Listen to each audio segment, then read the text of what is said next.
Apa beda cinta dengan tahi mata? Apa beda cinta dengan tahi mata?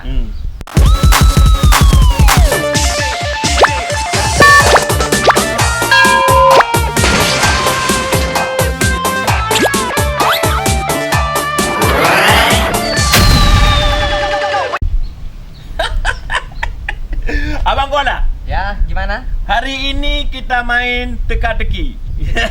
Teka-teki? Iya, tapi bukan teka-teki teka-tekok ular mati isap rokok, bukan. Jadi teka-teki apa juga? Ini ada teka-teki. Oke, ayo. Apa beda cinta dengan tahi mata? Apa beda cinta dengan tahi mata?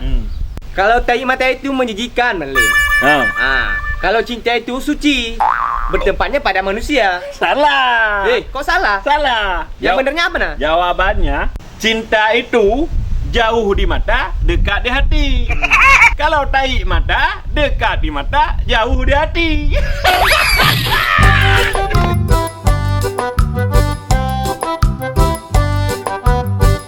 Emang Manlim ya? Pandai juga Manlim ya? Ya iyalah. Preman Nusantara. Preman penuh berkah. Maju dapat duit, mundur dapat emas. Oke Bang Lim.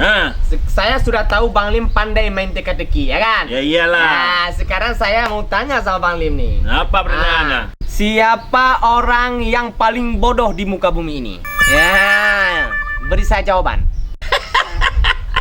Orang Yang paling bodoh di bumi ini. di muka bumi. Di muka bumi. Ya. Orang yang paling bodoh. Abang Kuala, Oke. saya kasih tugas.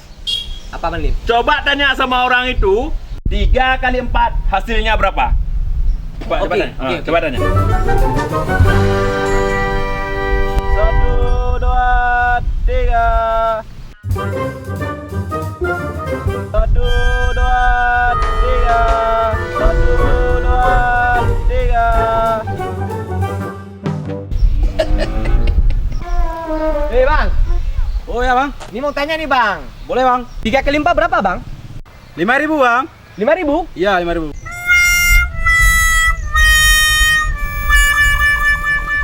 Oke Bang, makasih ya. Ya ya Ya? ya. Ya ya. Pamit. 5.000. Gimana? Sudah ada jawabannya? Sudah Bang Lim, tapi dia jawab Bang Lim. 5.000 Bang Lim. 5.000. 5.000.